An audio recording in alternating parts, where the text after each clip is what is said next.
भारतीय जनता पक्षाच्या प्रत्येक पदाधिकाऱ्याला काय वाटतं की खरं तर युती होऊ नये. अजित पवार असं म्हटले होते की पुणेकर दोनदा आंघोळ करतात. त्याच्यावरून पुणेकरांनी अजित पवारांना अक्षरशः माफी मागायची वेळ आली. ही भयंकर परिस्थिती होती.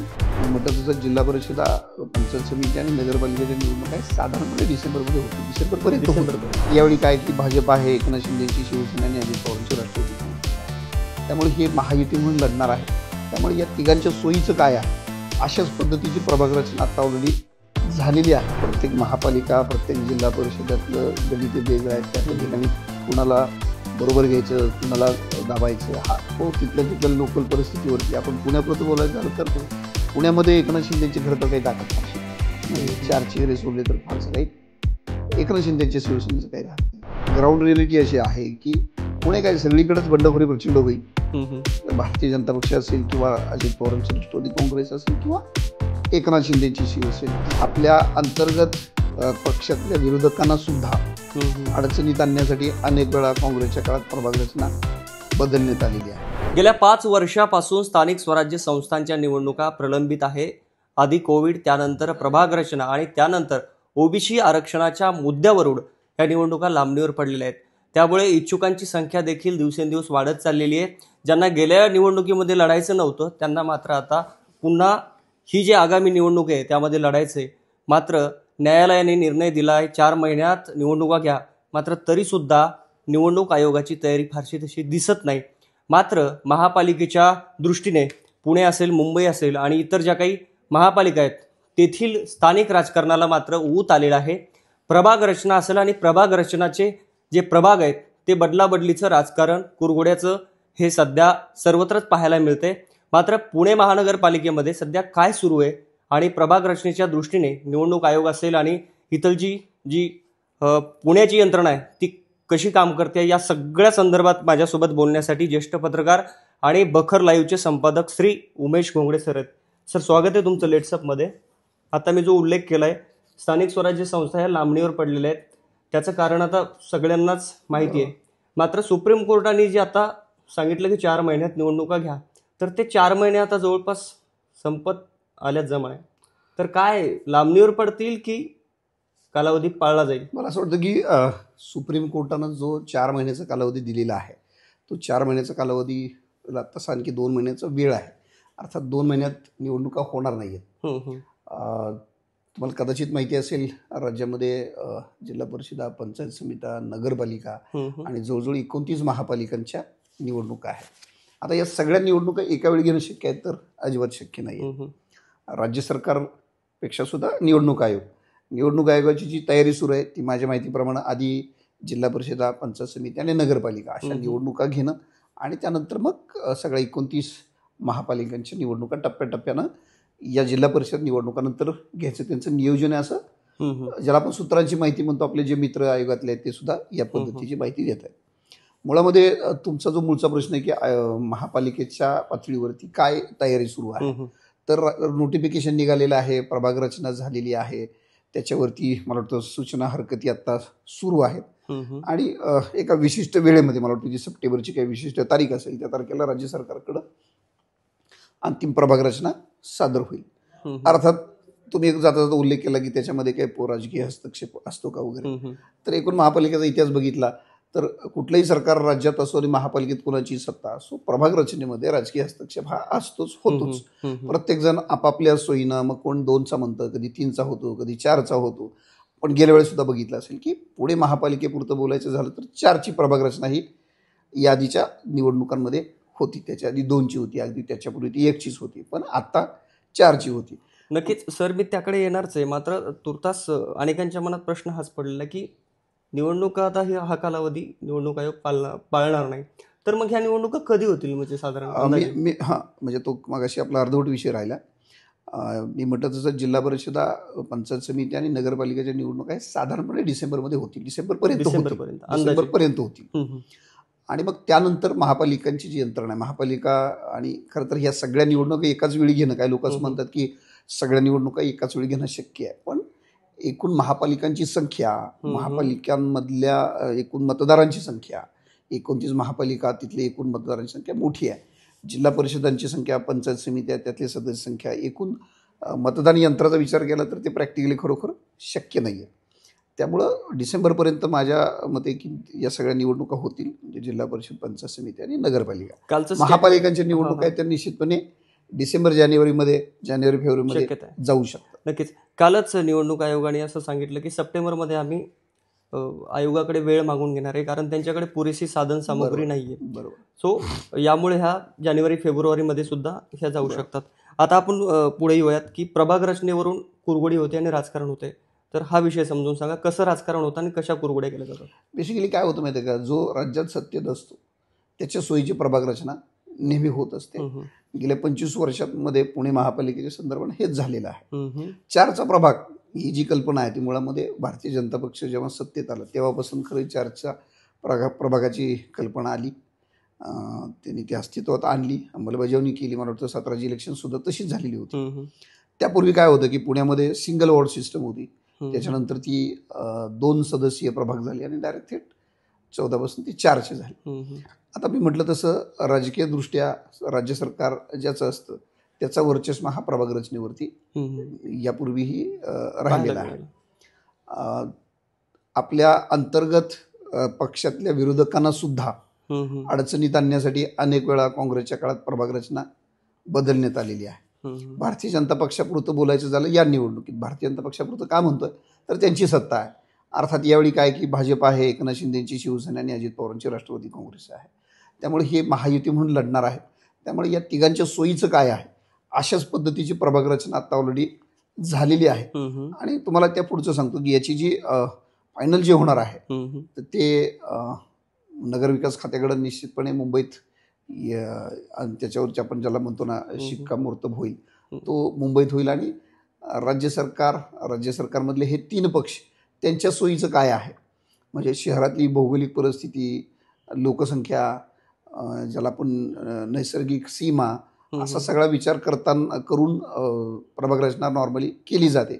मात्र तुम्ही आता बघा की पर्वती मतदारसंघामधली काय परिस्थिती आहे, किंवा अगदी मुख्य जे शहर आहे, जुनं पुणे, ज्या पेठा आहेत त्या पेठांमधल्या प्रभाग रचनामध्ये सुद्धा खूप प्रचंड तुम्हाला बदल झालेला दिसेल.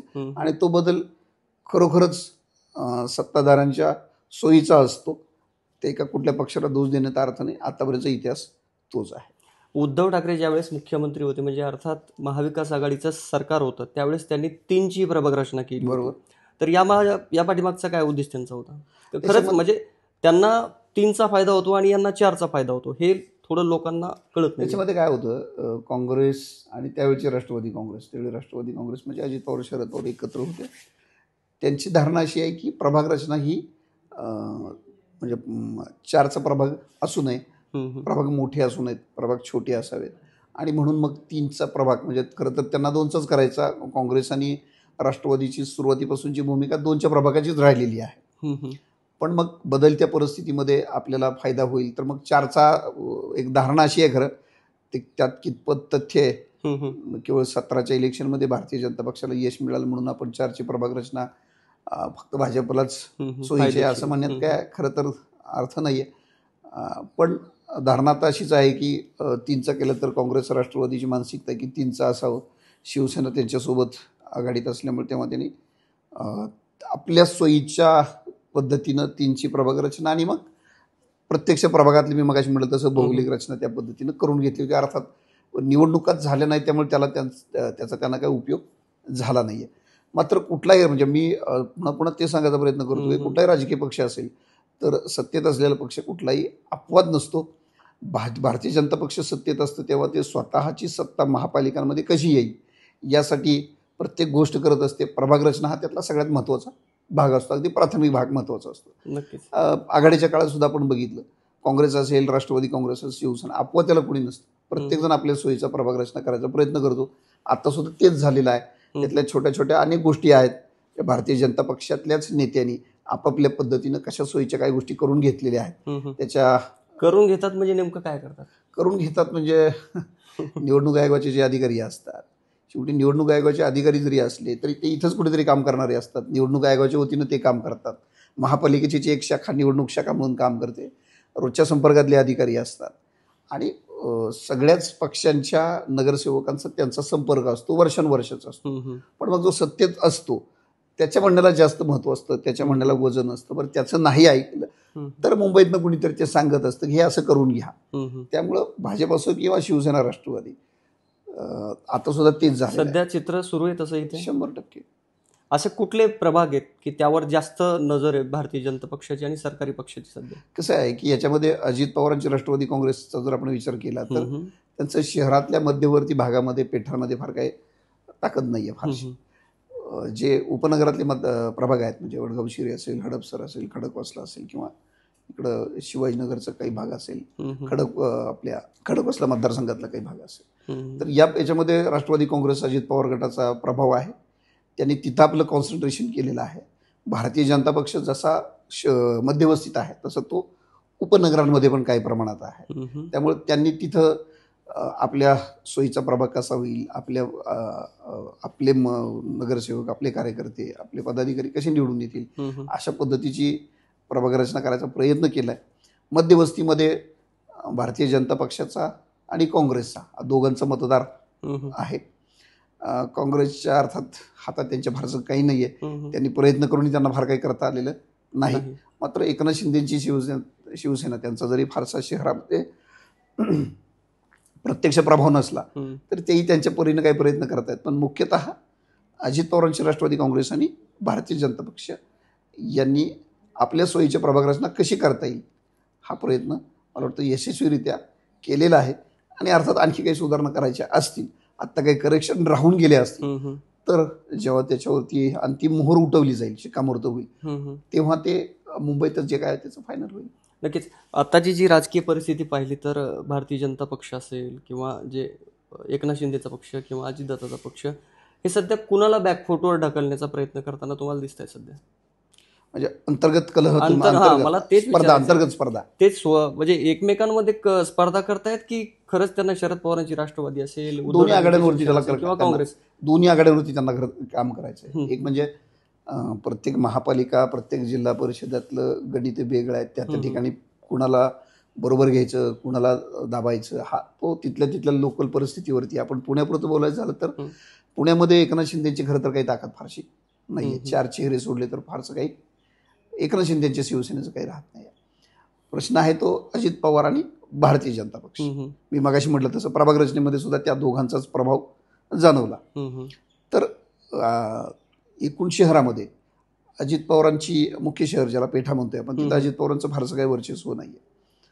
तर त्या ठिकाणी भाजपच्या सोयीच्या उपनगरामध्ये जिथं राष्ट्रवादी काँग्रेस अजित पवार आहे तिथं त्यांच्या सोयीच्या प्रभाग रचनेचं मी बोललो. पण अंतर्गत कलहाचं जर तुम्ही म्हणत असाल तर तिथं एकनाथ शिंदेच्या शिवसेनेला पुण्यात तरी काय फारसं स्थान नाही आहे. त्यांनाही फार म्हणजे त्यांना त्यांचे प्रवेश करायचे महापालिकेमध्ये, पण त्यांची तेवढी ग्राउंडवरती ताकद नाही आहे. आणि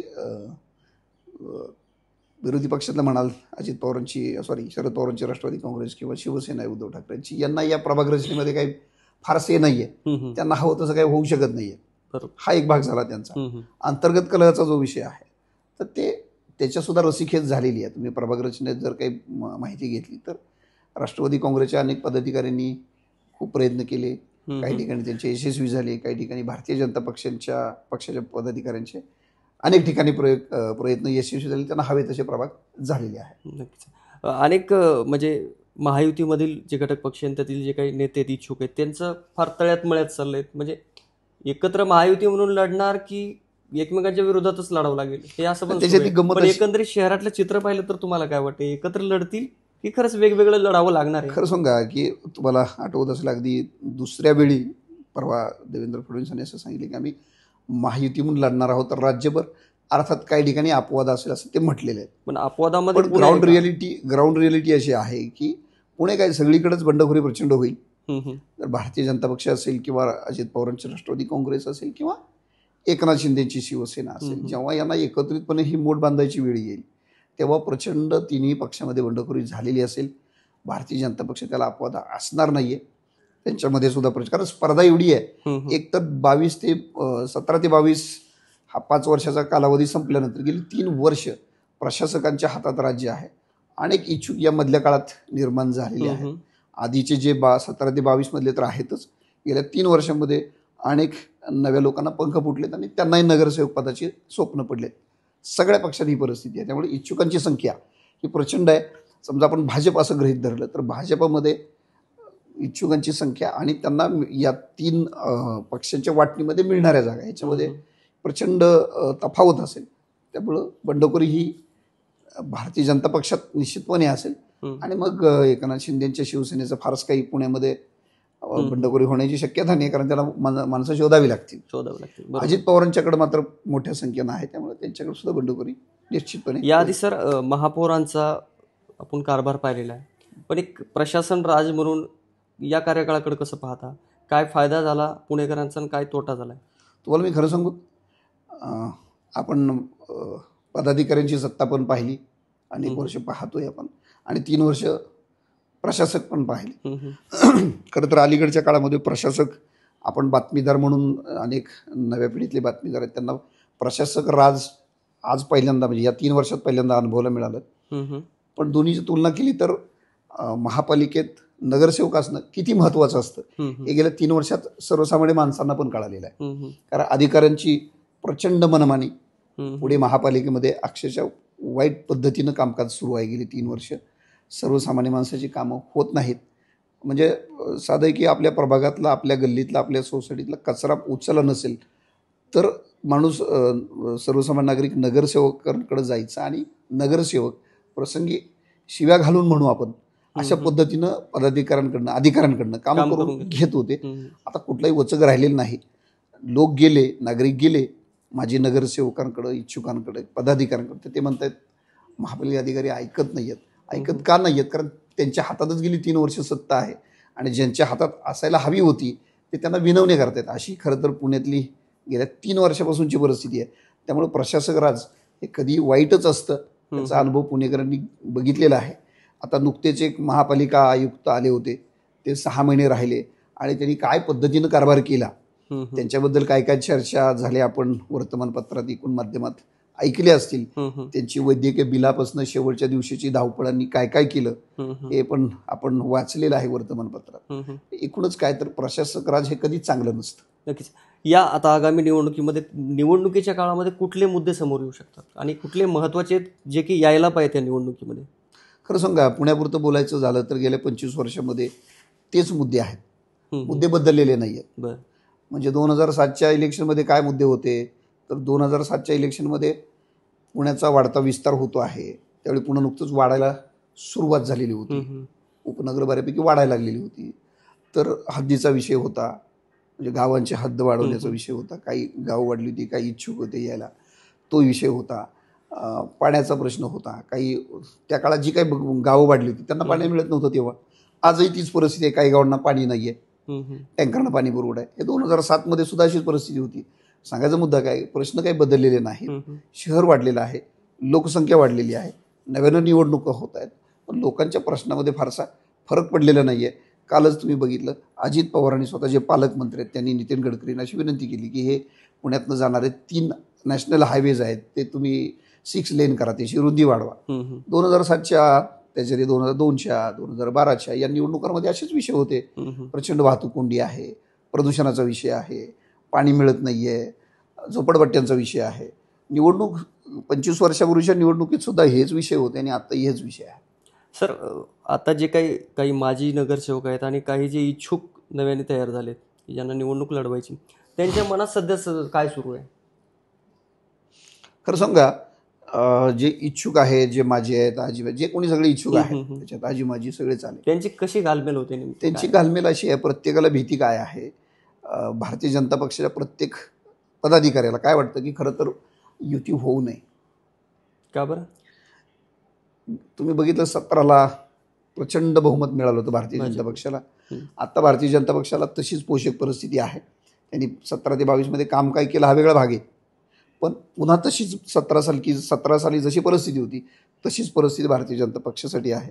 भारतीय जनता पक्ष इथं स्वतंत्रपणे लढला, शिंदेची शिवसेना आणि अजित पवारांसोबत न घेता लढला तरी सुद्धा प्रचंड बहुमतानं भारतीय जनता पक्ष इथं निवडून येऊ शकतो आणि हा कॉन्फिडन्स प्रत्येक पदाधिकाऱ्याला आहे. त्यामुळे त्यांनी अक्षरशः देव म्हणतो ना आपण पाण्यात ठेवलेले आहेत की महायुती होऊ नये, आपण स्वतंत्र लढावं. स्वतंत्र लढलं तर 165 लोकांना संधी मिळणार आहे. तरी सुद्धा 165 पेक्षा जास्त कितीतरी संख्येनं नाराज होतील भाजपमध्ये सुद्धा.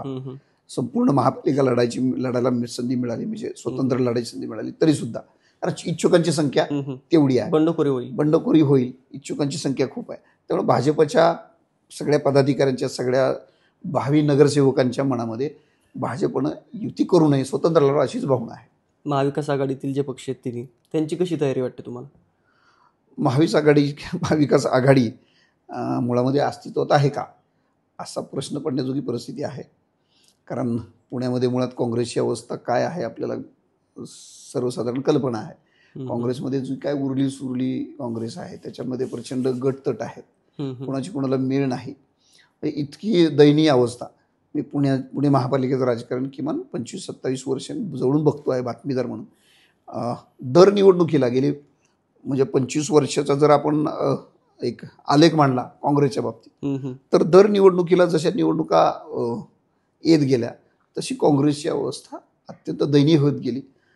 22च्या निवडणुकीत म्हणजे 17च्या निवडणुकीत जशी अवस्था होती, जी अवस्था होती त्यापेक्षा भीषण अवस्था आता काँग्रेसची आहे. नक्कीच सर, शेवटचा प्रश्न, पुणे महापालिकेत ज्याचं कुणाचं सरकार येईल त्यांनी प्रामुख्याने कुठले हे पहिले प्रश्न सोडवले पाहिजेत असं तुम्हाला पत्रकार म्हणून वाटतं?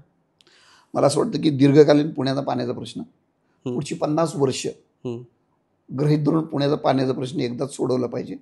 अर्थात पुण्याचा पाण्याचा प्रश्न सोडवणं म्हणजे राज्य सरकारकडनं खडकवासला धरण क्षेत्रातनं आणखी पाणी वाढीव मागणं हा एकमेव उपाय नाही. अनेक उपाय, त्यातला एक उपाय की पाण्याचा वाढीव साठा मंजूर करून घेणं.